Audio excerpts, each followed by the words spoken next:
feels good to be a majority. That's for sure. Going from the South Orlando area to coming to an 85% white town in North Carolina is a very much of a culture shock, even though it's only been 4 or so years since I moved out of the hills of North Carolina. Do I miss it? Absolutely. But have I seen change in my town since these last 4 years? Absolutely. Indians are now buying up gas stations that the old southern white folk used to own. Mexicans are coming through here, and people from south of the border are still coming through here, taking the good jobs that the white men of this city used to work. Why? It's because they'll go way under the pay to undercut the white man on his work. The Indians will buy these gas stations. And if you are pro-white or just pro-America, you should absolutely be against buying from any Indian gas station. You should not be hiring any type of foreigner for your labor. Unless you're going to call ICE on them when they're done with their work. Then that's cool. But besides that, this town that I'm in right now was 95% white just 6 to 8 years ago. Now we're looking at 85% white. When I go to the local Walmart, that used to be only white people working there, and it was very safe and clean. Now there's a bunch of Indians and towel heads, Muslims, sub-Saharans running around and tearing things up. No one wants to be around these people. They're not safe. They're not fun to be around. What I do enjoy, though, is still hearing this southern accent that's very alive in this city. What I do enjoy is to see the youth that is active in this city, that wants to make a change. I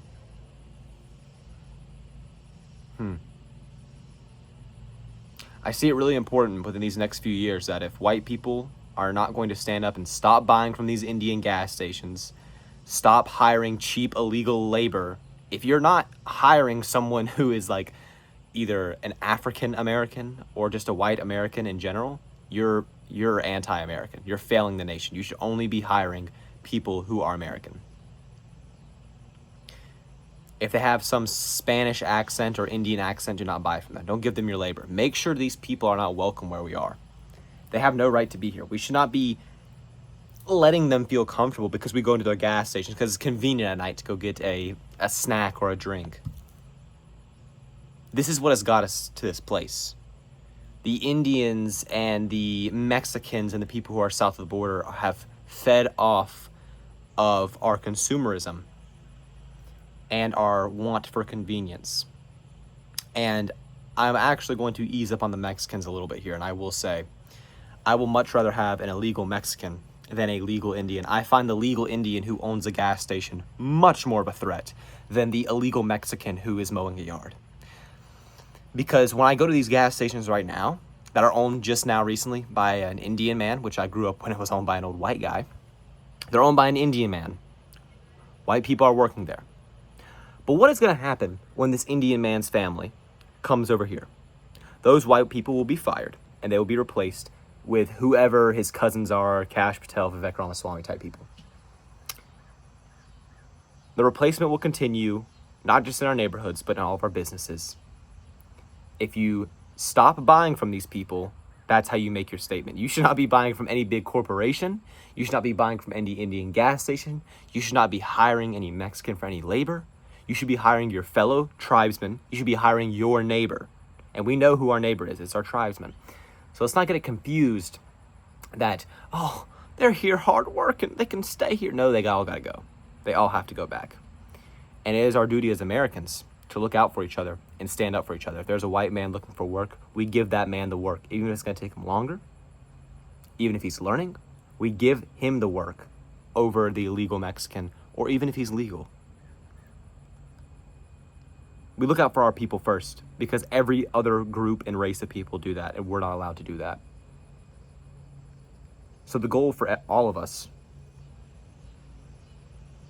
should be to become more collectivized and tribalistic. If you are a young man and you are not active in some sort of group, whether that be the active clubs, PF, maybe you're trying to join Return to the Land, whether that may be,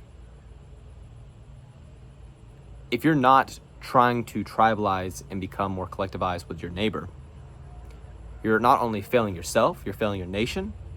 You are a disappointment to your ancestors and what they fought for, and what they fought so hard to get. Like, I'm sitting on a front porch in peace in a good white neighborhood. That's what my ancestors fought for. Now, if we have 20 Indians who move in here and start tearing things up, that's not what my ancestors fought for. So I guess the main point of this video, it's been a while since I clocked in here. I've been kind of taking some time off, but the main point of this video is don't let it get to a point to where it's almost irredeemable. I'm always going to be white pill. I'm always going to think we're going to win. But don't be like, oh, it's just a few Indians on the gas station. It's just a few little Mexicans here and there. It's still 85% white. Well, it was 95 8 years ago. What does that say? The change is happening. And the boomer mentality has been to let it ride. Oh, they're here legally. Keep them. They're good people. No. They all must go. They all must be deported. And we, as Americans, will be put first again.